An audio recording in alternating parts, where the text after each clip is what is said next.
Ассаламу алейкум, туугандар, кандайсыздар? Кутман кечиңиздер менен бардыгыңыздарга салам. Келиңиздер.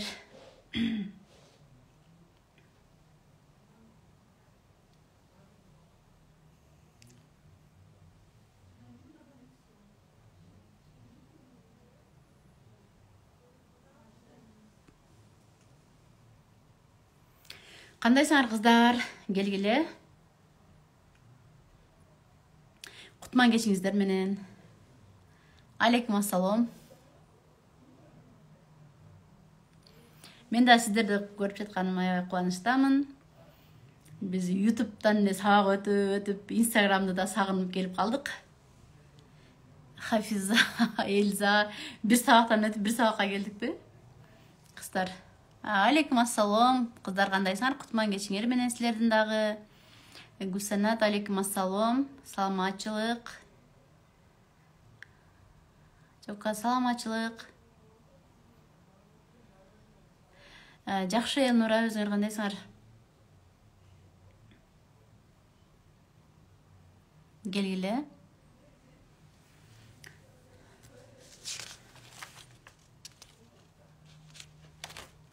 Келиңиздер апалар, бүгүн сүйлөшкөнчө түз эфир өтөбүз. Сиз балдарыңыздын мүнөзү кандай болушун каалайсыздар? Бүгүнкү чыгарган постуңуз аябай жүрөккө тийди.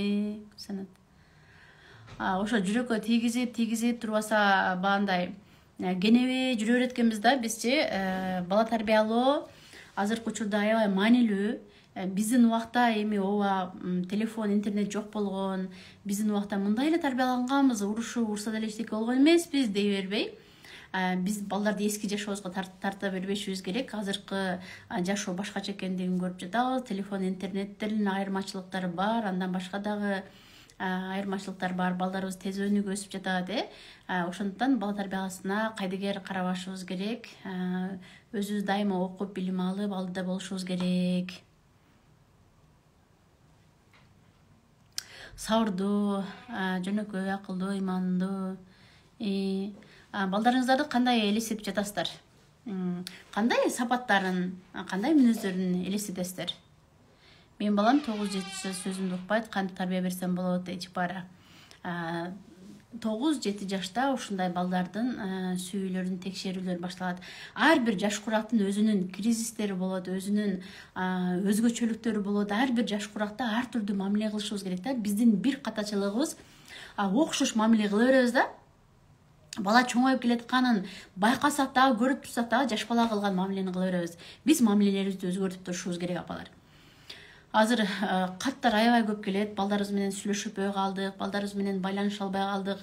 Алыска кеткенден кийин биз менен сүйлөшпөй койду, чалсак албайт, жазбайт, бардык нерсенин алдын алышыбыз керек апалар. Кичинекейинде бардыгы жакшы, ооба. Бирок алдын алып койгон жакшы да.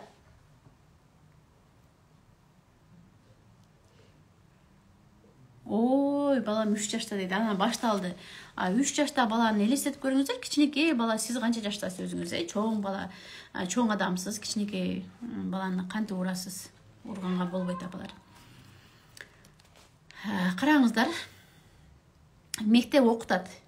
Азыр мектепке жөнөтүп коюп же медресеге, садикке жөнөтүп коюп эле жоопкерчиликтин бардыгын аларга үйгөбүз келип жатат да. Ал жакта окутат. Таблица, тамга, сандарды окутат, эрежелерди окутат, биз үйдө тарбиялашыбыз керек. Баланын характерин, жүрүм-турумун, адаттарын тарбиялашыбыз керек. Мисалы үчүн мен азыр сиздерге суроо бердим. Кандай балдарыңыздарды кандай элестетесиздер? Кандай мүнөздөрүн элестетесиздер? Кандай сапаттарын элестетесиздер? Бардыгыңыздар жалаң гана жакшы сапаттарын жазыңыздар. Ачууланганын элестеткен жоксуздар сиздер. Азыр элестеткенде образыңыздарга кирген жок. Бирок бала деле ачууланат да. Сиз өзүңүз канча жолу ачууланасыз бир күндөчү? Биз ошондой нерселерге да мындай даяр болуп коюшубуз керек да, өзү негизичи. Эми бул жерде азыр сиз балаңыздын жакпаган мүнөздөрүн жазасыздар да. Айтып жатасыздар, Сизге жакпаган мүнөз кылыктарын бала каяктан үйрөндү деп ойлойсуз? Сиз албетте өзүнүн эле айлана чөйрөсүнөн үйрөндү. Үйүңүздө болбосо, мультиктен үйрөнүп жатат, игралардан үйрөнүп жатат, үйдөгүлөр же түрлүү блогерлерди көрүп жатышат, тең туштарынан, сыртта ойногон балдардан үйрөнүшү мүмкүн да. Балдар бардык нерсени өзүнө тез сиңирет, өзүбүздөн үйрөнөт албетте. Эми караңыздар, тарбия менен окутуу айырмаланат апалар, аябай чоң айырмасы бар. Ушу мектепке эле жоопкерчиликти үйүп койгондон алыстайлы, өзүбүзгө да жоопкерчиликти ала билели апалар. Мугалим жөн гана окутат. Мугалимдин билет, мугалим билди, билим алды, ал билимин балага өткөзүп жатат. Көрдүңүздөрбү? Окутуу процесс башталат да, окутуучу түшүндүрүп жатат, бала аны алып жатат, билимдерин. Ал эми сапаттар, мүнөздөр, булар тарбияланат апалар. Тарбия кандай болот? Көбүнчө көрүү менен болот. Көрүү, сөз менен эмес. Мисал үчүн, достук сабагын өттүңүздөр да, балдар менен ынтымактуулук сабакты өттүңүздөр. Балдар угуп отуруп, сабак бүтүп эшикти жабар менен уруш башталат да, мисал үчүн. Бир туугандары менен отондашып кетет, же тең туштары менен силер урушпашыңар керек деп сабак өттүк да, бирок эшиктен чыгып уруш мушташ башташат. Сиздер деле сабакты угасыздар, бирок колдоно албай жатпайсыздарбы? Качан сиздер башка бирөөнүн үлгү болуп тарбиялап жатканын көрсөңүздөр гана сиздер ушундай тарбияласа болот экен го деп андан кийин ишенip тарбиялай баштайсыздар да. Көрүү жакшыраак таасир берет да, көрдүңүздөрбү? Инсандык сапаттар окутулбайт апалар. Тарбияланып калыптанат. Ынтымактык окутулбайт. Ынтымактык, кичпейил, адамгерчилик, бири-бирибизди сыйлоо, сый сезими, ушулардын баардыгы окутулбайт, тарбияланат, өстүрүлөт апалар. Биз буларды окутабыз деп чарчап, сабырыбыз түгөнүп калат. Ынтымактуу болгула, окутабыз деп сиздер аларды калыптандырышыңыздар керек. Бул адамгерчилик, ынтымактуулук бир күндө эле сиздер бүгүн айттыңыздар, эртең пайда болуп калбайт да. Көпчүлүк адамдарыбыз биз шашылабыз, бүгүн сабак окуттук, эртең жакшы болуп кетиш керек бардыгы. Сиз бүгүнкү точка аңызды билип алышыңыз керек да, бүгүн кандайсыз, кийин эмнеңизди оңдогуңуз келет сиз. Бүт жазып коюшуңуз керек да, азыр сизге эмне жакпай жатат ушул учурда бала тарбиялоодо. Сиз аларды оңдошуңуз керек. 3 ай, 5 ай сурок коюшуңуздар керек да. Ошондо кадимкидей жыйынтыктар билинип баштайт апалар. Биз азыр апаларды байкап атам, аябай балдарыбызды акылдуу болушун каалап атабыз, билимге басым жасап жатабыз, Эми караңыздар, таланттарына басым жасап атабыз. Моцартты билебиз, бардыгыбыз композитор, музыкаларын угуп жүрөбүз, өтө таланттуу адам болгон. Моцарттын музыкасы дегенде элдер батпай калат. Москвада да аябай көп барышат. Күндүгө атасы аябай машыктырганда, атасы аябай катуу болгон. Талап кылган күч менен, атасы катуу болуп жүрүп, баланын талантын ачкан. Талантты байкагандан кийин сиздер мактап коюу эле аздык кылат да, аларга аракет кылыш керек талантты өстүрүү үчүн. Бул атасы ошо талантка эле басым жасап туруп алганда, таланты чыккан, бирок бала бактысыз болуп калган да, аябай. Эрте дүйнөдөн кайткан, Моцарт ошо дүйнөдөн өткөчөндө аябай бактысыз экендиги жазылат да, өмүр баяндарындачы. Көрдүңүздөрбү, балдарыңыз талантын кандай алып чыкса дагы, канчалык аракет кылып жатса дагы, балаңыздын бактылуу болушу дагы маанилүү экендигин эсиңизден чыгарбаңыздар. Бактылуулук маанилүү. Жеке инсандык сапаттарды биз көбүнчө образ менен дагы калыптандырабыз да. Мисал үчүн, сиздер тамак жасап, балдарыңыздарды тамакка кандай кылып чакырасыздар? Жазыңыздарчы. Тамак ичкиле бол тез-тез деп, мындай тамак ич деп бакырып атсаңыз деле, сиз уже кыйкырыкты балдарга үйрөтүп жатасыз да. Бул нерсени кээде өзүбүз байкабай калышыбыз мүмкүн. Биз кыйкырган жокпуз, жөн эле айтып койдум дегендейчи. Тамакка чакырып жатасыз, бирок тамакка чакырганда сиздин тонуңуз кандай кетет? Кыйкырганыңыз, буйрук берип, кандай кылып чакырып жатасыз да? Ошолор деле балдарыңыздарга кадимкидей таасирин тийгизет. Бегим ай Энурезге канча жашта Энурез?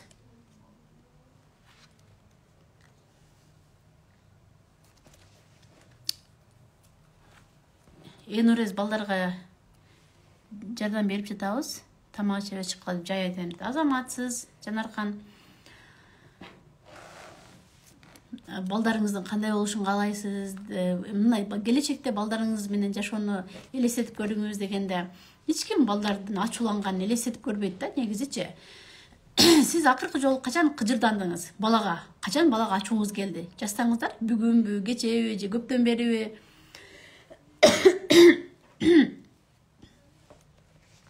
Биз азыр балдарды кантип тарбиялап жатабыз? Балдарды биз азыр апалар тамакты жакшы жеш үчүн, тил алыш үчүн, сабакты жакшы окуш үчүн тарбиялап жатабыз. Балага жакшы сапат, келечекте бактылуу, жакшы адам болуш үчүн биз тарбиялап жатабызбы? Аларды ойлонбой жатабыз. Азыр биз убактылуу гана ойлонуп жатабыз да. Тамакты жакшы жеш керек, тил алыш керек, болду. Айрыкча тил алыш керек дегенди эле аябай талап кылып жатабыз да. Сиздин балдарга айткан сөзүңүз гана тарбия болбойт. Андай жүрүшүң керек, балам урушпашың керек, акылдуу болушуң керек деп айткандан башка сиздерге жүрүм турумуңуз, сиз башка адамдарга кандай мамиле кылып жатасыз?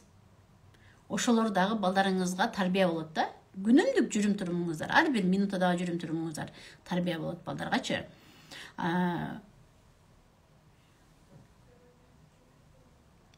Бүгүн кечке ынжыктап айламды кетирди, сабап салгым келди дейт. Канча жашта балдарыңыз? Энурез, кызым Энурез атасыз. Канча жашта кызыңыз?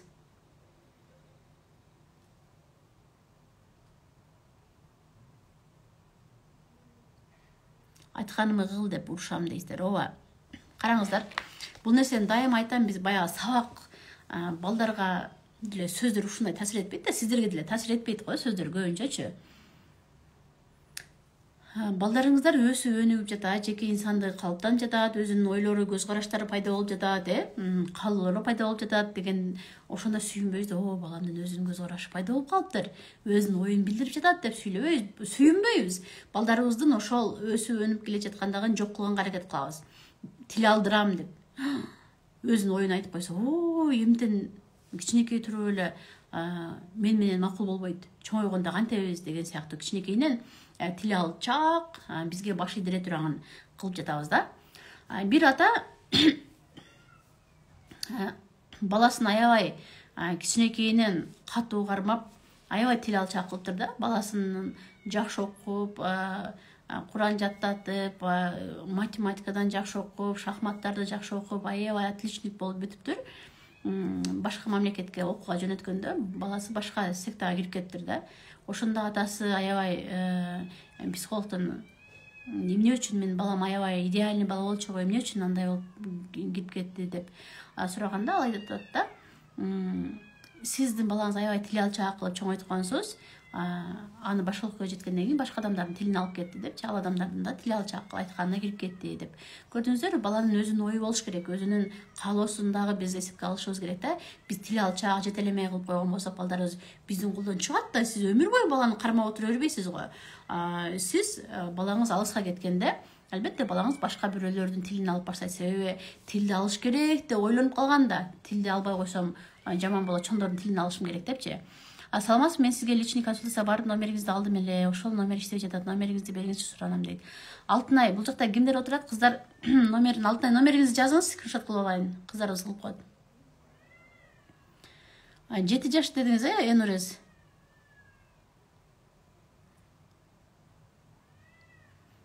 Ой, кызыма кол көтөрүп баштадым. 4 жаштагы кызыңызга кол көтөрүп жатасызбы? 4 жаштагы бала кичинекей.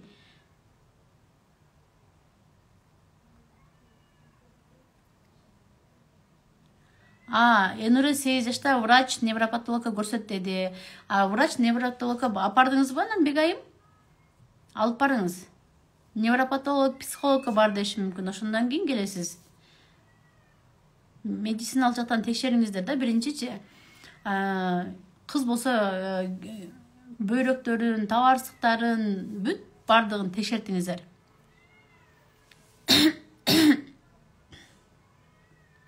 Алтынай номериңизди жазыңыз, мен скриншот кылып алайын.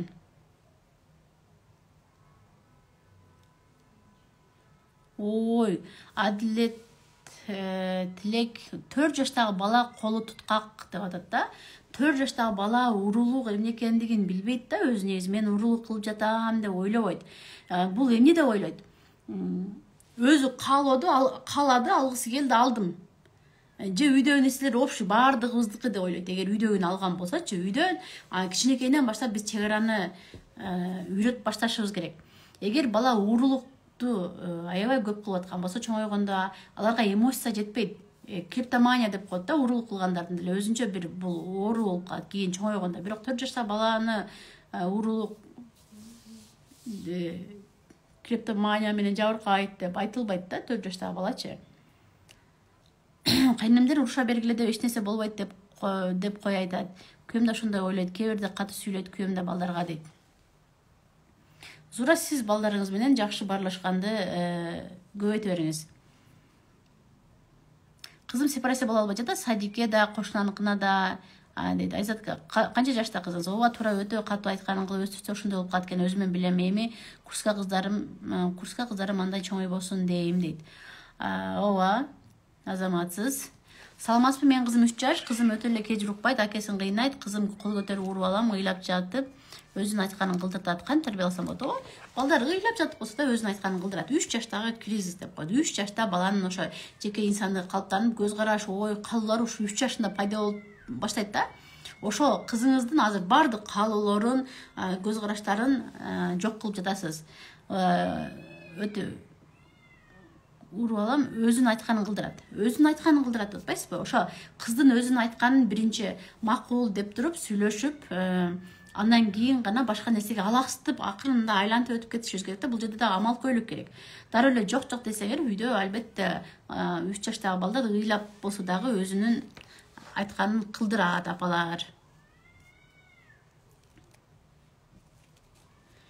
Сиздерде, мисалы үчүн, балдарыңыздар жоопкерчиликтүү болсун дейсиздер, өзүңүздөрдө жоопкерчилик канчалык шкала бар экен? 1ден 10га чейин белгилеңиздерчи. Канчалык жоопкерчиликтүүмүн деп ойлойсуздар сиз өзүңүздөрдү? 1ден 10га чейин. 6бы, 5би, же 10бу, же 1би? Балдарым дагы кандай болсун деп жаздыңыздар эле? Бактылуу болсун деп жаздыңыздар. Өзүңүздөр канчалык бактылуумун деп сезесиздер өзүңүздөрдүчү? 1ден 10га чейин шкала жазыңыздар. 6 Эльза.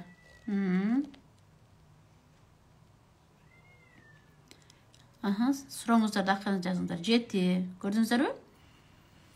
Биз 7, 3 дейт. Азаматсыздар, ачык эле айткан жакшы да, чындык. Биз өзүбүздү алдай беребиз. Жөн эле өзүбүздү алдандан мастербиз, ой, жакшы, баардыгы жакшы деп.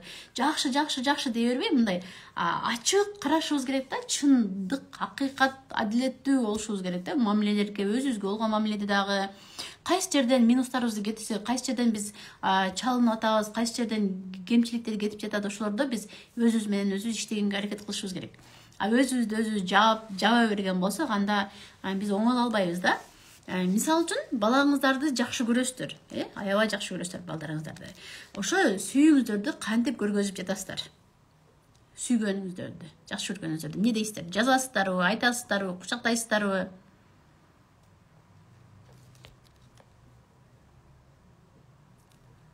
Ооба, эфирди сактайбыз, YouTube'га да сактап киргизебиз, апалар.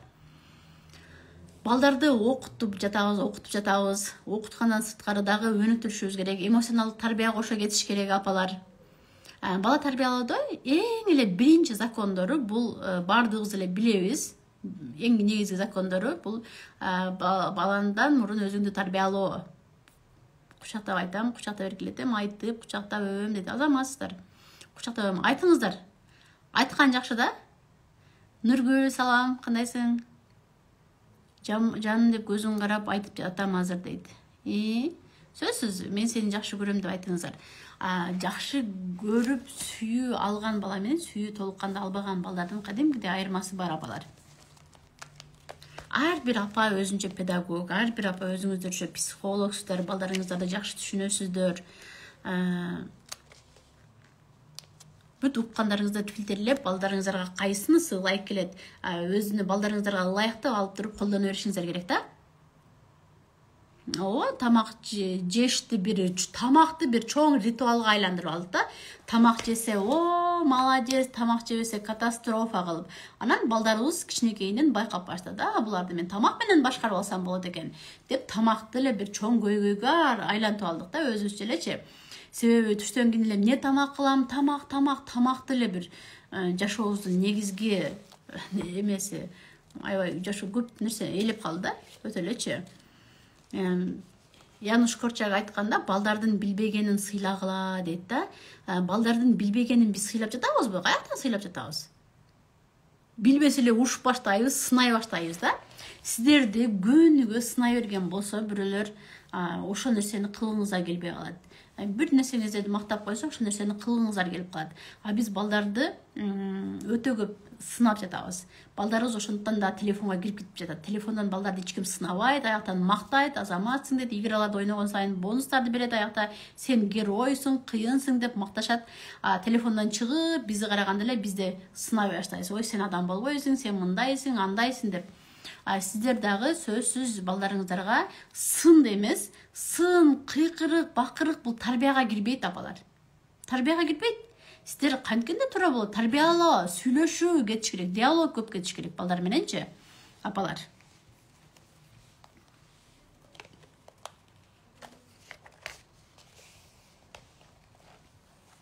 Монтессорини бардыгыбыз эле жакшы билебиз. Азыр көбүнчө эле Монтессоринин методдору менен иштеп калды го. Монтессоринин эмелери ачылып калды го, садик, мектептери ачылып калды го. Монтессори айтканда, балдарды, окуучуларды кудайдай карагыла депчи. Биз балдарды карабай жатабыз андай кылыпчы. Көбүнчө Монтессориники жумуш да, эмгек кылдырат. Өздөрү идиштерин жууйт, полдорду жууйт, ошол үчүн биз акча төлөп Монтессоринин методдору деп барып атабыз. Ошол нерселерди үйдөн эле кылсаңыздар болот да. Үйдөн сиздер майда моторикаларын өнүктүрүп, жумуштарды берип, эмгекке көндүрүп баштасаңыздар болот, апалар, кичинекейинен элечи. Андан кийин дагы биз тарбия эле деп жатабыз. Руханий болбосо тарбия да болбой калат да. Жан дүйнөсүн дагы биз балдардын мындай эске алышыбыз керек да. Окуп билүүдөн башка, окуу билимден башка дагы толтура мамилени жакшы кошо беришибиз керек. Жакшы адам болушуна, адамгерчиликтүү болушуна, культурасына мындай эме кылыш керек да. Маани беришибиз керек. Билимди алат, билет, аябай билимдүү, акылдуу болду балаңыз. Бирок ошо жүрөгү жумшак болбосо, адамгерчилиги жок болгон болсо, ошол билимин туура эмес жакка колдонуп жиберсечи. Мисалы үчүн коронавирусту ойлоп табышты, ошо жүрөгү ташбоор адамдар. Бир бала, окуучу эле бала, аябай химиядан жакшы окуп, отличник мектептеги. Өзүнчө бир жасап, ушул нерседен адамдар өлө экен деп баягы домдордогу турбага сууну аралаштырып ийген да, ошо өзү жасап туруп, аралаштырып, ал жерден 20 адам ууланып калыптыр да, өлүп калыптыр. Эми элестетиңиздер, ал бала акылдуу да, аябай акылдуу. Ошол нерсени жасады, бирок адамгерчиликти үйрөткөн эмес да эч ким. Жаш адам болгонду, жакшы мамилени көргөн эмес. Көрдүңүздөрбү, ал адамдарды уулантпайт болчу да, эгер өзүнүн билимин туура эмес жакка колдонуп жиберди да, кылбай койсо деле болот болчу да, чынбы? Ошондуктан биз балдарга жакшы мамиле, адамгерчиликтерди дагы чогуу үйрөтүп кетишибиз керек, апалар. Балдар билгиси келет, баардык нерсени билгиси келет, үйрөнгүсү келет. Балдарыбыз окугусу келбейт, көңүлү жок дей беребиз да. Бирок балдар кандай шартта билгиси келет? Ошол нерсени да биз билбей жатабыз. Балдардын сөзсүз өзүнүн орду болуш керек, сабак караган орду болуш керек. Бала ошо сабак караган отурганда балага ыңгайлуу болуш керек да. Жана өзү каалаган оюнчуктарды, сүрөттөрдү илип берип, ойногон орду өзүнчө болуш керек баланын. Сабак караганда дайыма 1 саатты алыңыздар. Кечки саат 6дабы же түшкү саат 1деби сабак карайсыздарбы? Күнүгө ошо саат 6да сабак караш керек. Себеби баланын мээси да ошого настрой 6га жакын уже сабак карайм деп бала даярданып баштайт да. Шарттарда биз болсо түрлүү бир күн эртең менен сабак карабай калыппыз, кел карайлы, бир күн түштөн кийин, бир күн обедте кылып, ар түрдүү сааттарда сабагын карата берген болсок дагы бала ал нерсеге даяр болбой калышы мүмкүн. ар бириңиздердин балдарыңыздар сабакка үйрөнгүсү келет, жакшы окуучу болгусу келет, бирок баланын колунан келбей жатат. Кандай балага ошол шарттар туура келбей жаткандары сөзсүз билип коюшубуз керек да. Балдарыбыз жаңы жашоону улап кетүүчүлөр апалар. Биз өзүбүздүн эски жашоого тарта бербейли. Өзүңүздөрдүн эски жашооңуздарга тартып, сиздер эмнеге жетишесиздер? Болду, биздин заман бүттү. Бизге ошол кичинекейлердин оюндары кызык эмес, биздин мезгилде андай ойногонбуз, биздин убакта өтө кызыктуу болгон дей беребиз. Азыркы балдарга деле азыркы балалыгы өздөрүнүн кызыктуу эле болуп жатат. Биз азыркы балдардын жашоосун өзгөртө албайбыз. Телефон, интернетти жок кыла албайбыз. Биз өзүбүздүн илгерки жашообузга тартып эч бир нерсеге жакшы жыйынтыкка жете албайбыз, тартып апара албайбыз дагы. Ошентип тартабыз деп талашып тартышып отурбай, азыркы жаңы жашоого, балдарыбыздын жашоосуна, заманбап жашоого ыңгайлашышыбыз керек, окушубуз керек, үйрөнүшүбүз керек апалар. Биз дагычы балдардын психологиясы ар бир жаш курагында өзгөрүлүп турат деп айттым.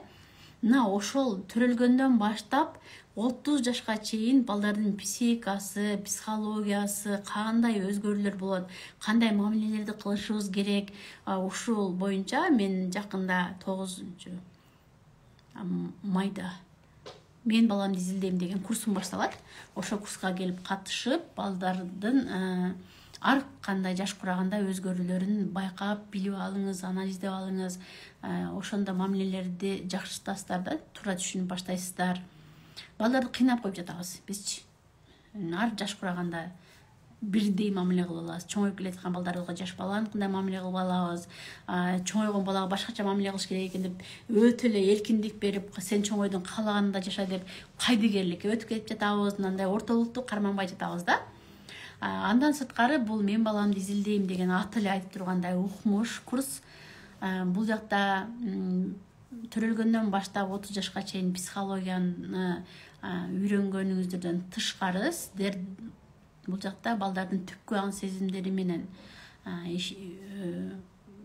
сезимдерин жакшы жакка кантип өзгөртөбүз, жашоого болгон оң көз караштарды кантип пайда кылабыз, негизи эле балдардын подсознаниясына кандай таасирибизди тийгизебиз, ушулар жөнүндө да темалар бар. Андан кийинки тема, акыркы темасы балдарды кесип тандоодо кантип жардам беребиз. Бардыгыңыздарга кызык тема болуш керек бул. Каалоочулар болсо номериңиздерди таштаңыздар. Биз сиздер менен байланышабыз. Мен баламды изилдейм курсуна келем десеңиздер, номериңиздерди таштаңыздар. 15 орун калды. 1,5 миңдик скидка менен 15 орун калды. Азыр бүгүн катталсаңыздар, курс башталган чагында сиздер балдарды телефондон кантип алыстатабыз, телефон жана бала деген вебинарды көрүп турасыздар. Андан сырткары да гайдтар белекке берилет. Бонус сабактарды курстун өзү башталган чагында көрүп турасыздар. Курста 5 сабак запись берилет, 5 сабак түз эфирде берилет. Келиңиздер, ар бириңиздер окуй турган курс. Баасы 1450 сом.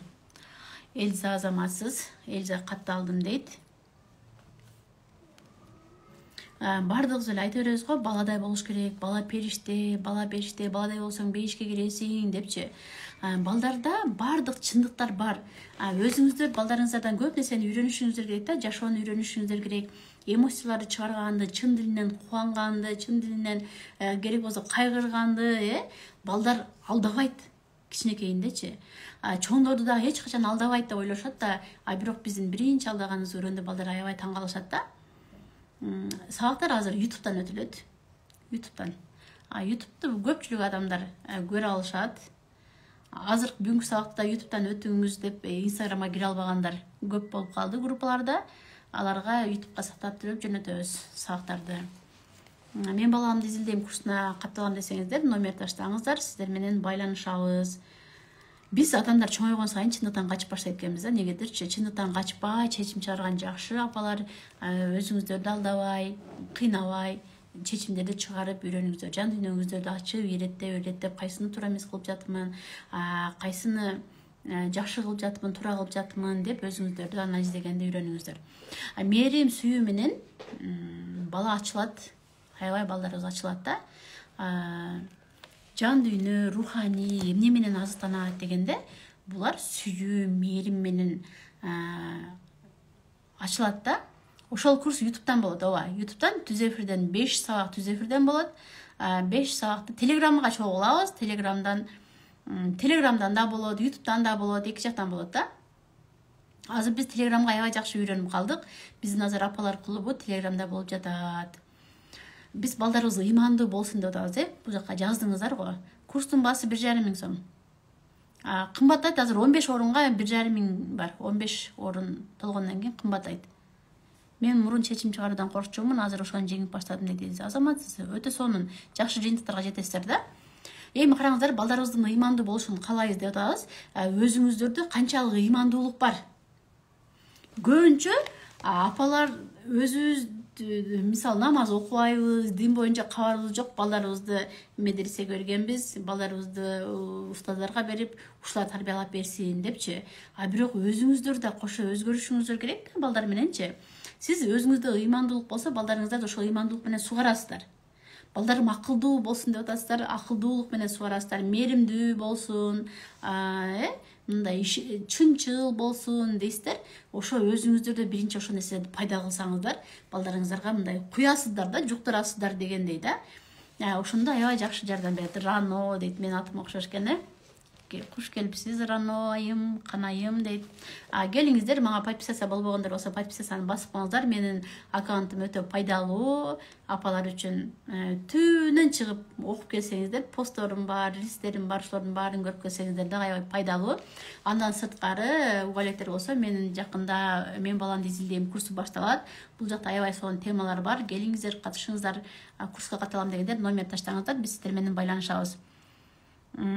Курстун темалары: биринчи сабак төрөлгөндөн 3 жашка чейинки балдардын психологиясы, 3 жаштан 6 жашка чейин, 6 жаштан 10 жашка чейин, 10 жаштан 16 жашка чейин, 16дан 18 жашка чейинки балдардын психологиялары кандай болот, кандай мамиле кылышыбыз керек, кандай өзгөрүүлөр болот, керек болсо 30 жаштагы кризис, 30 жаштагы адамдарга да кандай өзгөрүүлөр болот. Ошол тема дагы бар. Андан кийин балдардын түпкү аң сезимдери менен, балдардын подсознаниясы менен кантип иштешебиз, ошолор жөнүндө бар. Акыркы темасы бул аябай керектүү, балдарга кесип тандоодо кандай жардам бере алабыз. Көрдүңүздөрбү, жана темалардын каймактары чогулган бул курста. Мен баламды изилдейм курсу өзү айтып тургандай, балдарыбыздын изилдейбиз. Келиңиздер, катталып калыңыздар, эч өкүнбөйсүздөр. Сиздерге өмүр бою жакшы болот да, жардам берет. Азыр апалар аябай жазып калат да, балдарым менен сүйлөшпөй калдым, урушуп атамын, балдарым үйгө келбей атат, качып атышат. Балдарыбыз эртең чоңоет да, студент болот, өз алдынча иштеген кеткенде апалар менен байланышпай коюп жатат, ошолорду окуп жүрөгүм аябай өйүп атат да. Кичинесине баары жакшы көрүнөт. Баары эле жакшы болчу дей беребиз. Балдар үчүн, биз үчүн жакшы болгон да. Балдарыбыз үчүн жакшы болуп жатабы? Азыр балдарыбыз башкача, жаштар башкача, Мен баламды жакшы түшүнбөйм, характери өтө оор, эч эле көнбөйт, кантип түшүнсөм болот дейт. Бегайым, курска келиңиз. Балаңыз канча жашта? Айрыкча өспүрүм куракка келгенде түшүнбөйм балдарды дейбиз. 7-8 жашта да башкача өзгөрүүлөр болот. Ушулардын баардыгын түшүнүп алсаңыз, мына менде окуган апалар барбы бул жакта? Балдарыбыз менен аябай мамилеси сонун болуп, ынтымакташып эле жатып калышты го. Жеңил болуп калат да. Коркпойт, бирок сыртка чыкканда таяк жеп калат, кантип үйрөтсөм болот дейт, өзүн өзү коргошту.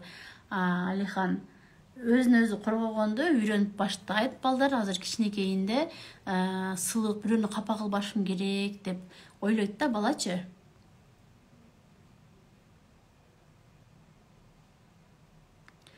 Үч балам бар, ортодо жүрө берсе болот дейт. Ооба, албетте жазы болот, ортодо жүрө берсе болот. Балдарыңыздар зыян тартпаш керек, атасы менен да, апасы менен да катташыш керек.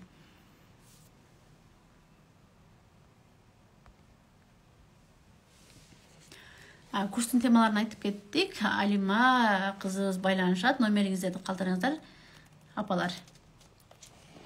Көк бетти кандан пайда болот дейт. Мына кандан, генден, корсулдайт, сөгүнөт, көк бет дейт го. Ошолордун баардыгын биз мамилебиз менен, тарбиябыз менен оңдоп кетсек болот. Бул канда бар, генде бар деп эле таштап койгон болбойт да.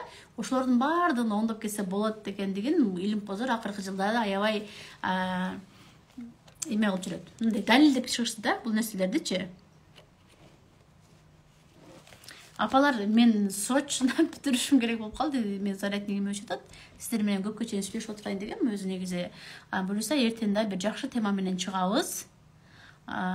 Эки тарапта жүрүп эки бөлө тарбия албайт. Жазы сиз жакта окуйт да, мисалы үчүн окуган болсо, ал жакта дем алыш күндөрү барат. Айзада мен катышам дейт. Алима номерлерди алдыңбы? Сабактарды сактап коеюн. Сабактарыңыз үй бүлүгү аябай керек сабактар. Ооба. Кайсы темада сабак укуңуздар келет, эртең кайсы теманы айтып берейин, жазыңыздарчы, личкага жазыңыздар. Өткөндө сепарация сабагы, бөлүнүү сабагын өтүп бериңиз дедим эле, YouTubeга өтүп бердим. Инстаграмдагылар көрө элек болсоңуздар, YouTube каналымдан тапсаңыздар болот. Аябай сонун тема болду. Балдарды сепарация кылуу темасы. Сепарация деген эмне, кантип сепарация болот балдар? Өтө кызыктуу тема болду. Кирип көрсөңүздөр болот. Андан кийин дагы кандай теманы билгиңиздер келет, жазыңыздарчы. Эртең ошого карап тема даярдайын дагы. Эртең жолугушабыз кыздар. Тынч болуңуздар, аман болуңуздар.